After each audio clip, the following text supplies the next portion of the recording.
everyone. I know I have some beginner crafters out there that have requested a tutorial on making cards that don't require a lot of fancy equipment. So today I'm going to share a card with you that I have been making for years, long before I knew it had a name, and that is the Z-fold card. And it isn't just for beginners, but I'm going to show it today in a way that I think beginners are going to appreciate. So let's head on over to the craft table.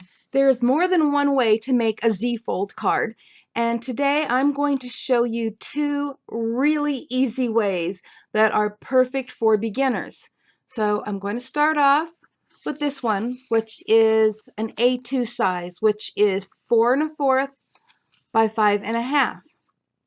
And to make a card this size, you're going to take an 8 1/2 by 11-inch piece of cardstock, and you're going to cut it in half so that you have 8 1/2 by 4 1/4. And using printed cardstock is actually the easiest way to go. So the first thing you're going to do with the printed side facing up is you're going to fold it in half. Make sure that your ends meet over here and give it a nice crease.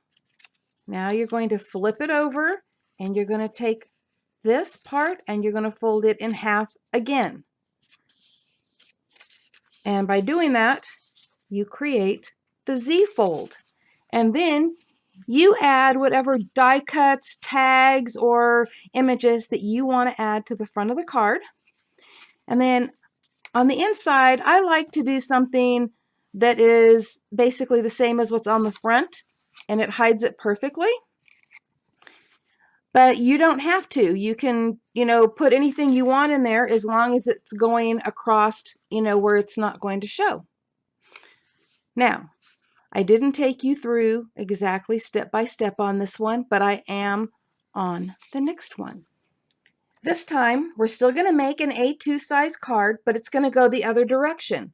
So with an 8 1/2 by 11, this time you're going to cut it down the middle the other direction, giving you an 11 by 4 1/4 inch card.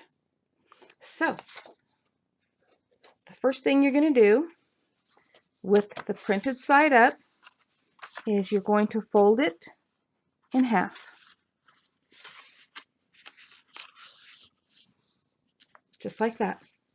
No tools necessary, but if you happen to have a scoreboard, that works great. So we now have it in half. Okay, now turn it over.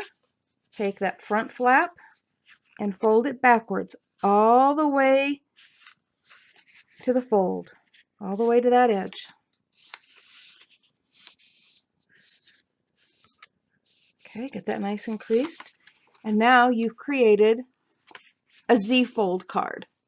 So what do you do next? Well, let me show you. So I've already got what I want here. So it was a die cut heart and some die cut I love you on the front. And I'm going to attach it to the front of the card. And I want to attach it right in the middle. So it would look like that. And with a heart, it's really easy because you can use the point as your guide and right up here. And so that's what I'm going to do. And be sure that when you adhere this on there, that you're only doing that half of the heart. So you don't want to get glue on this half of the heart, only on that half. Or circle or square or tag or whatever you're going to be using, you only want it on that half. Okay, I've got my glue on that half, and I'm lining it up with the fold.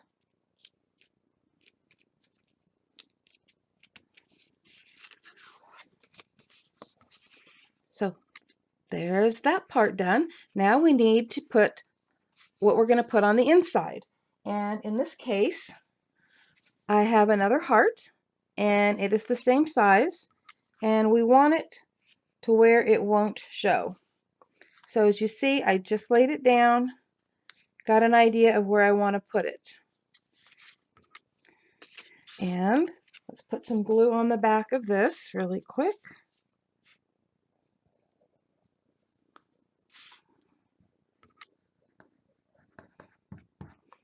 Okay.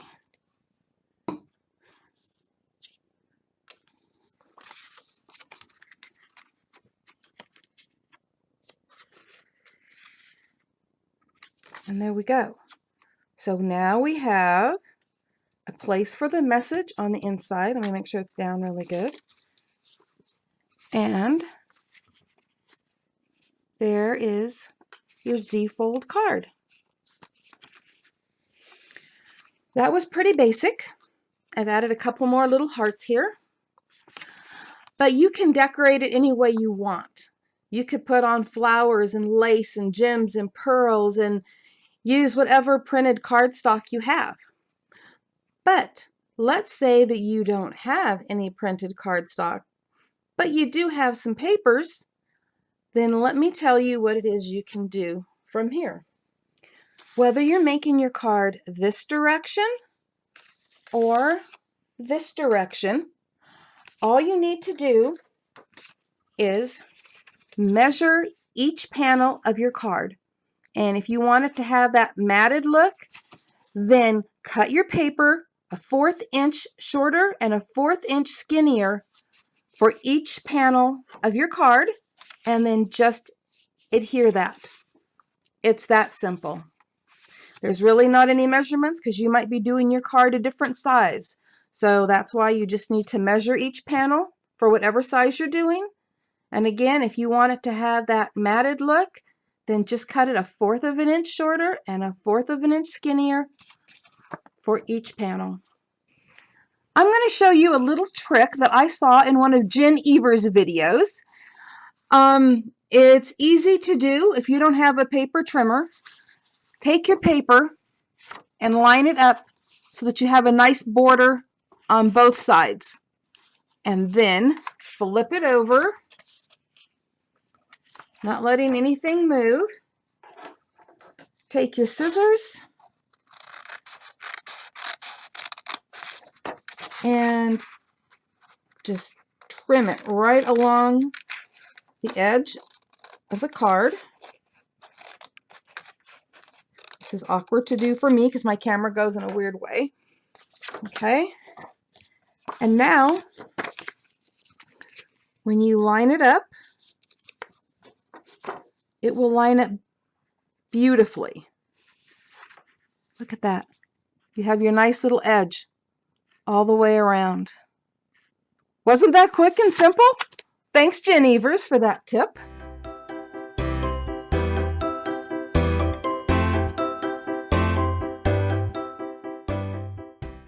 Thank you for watching today, and I hope I made this easy to follow and that you give it a try.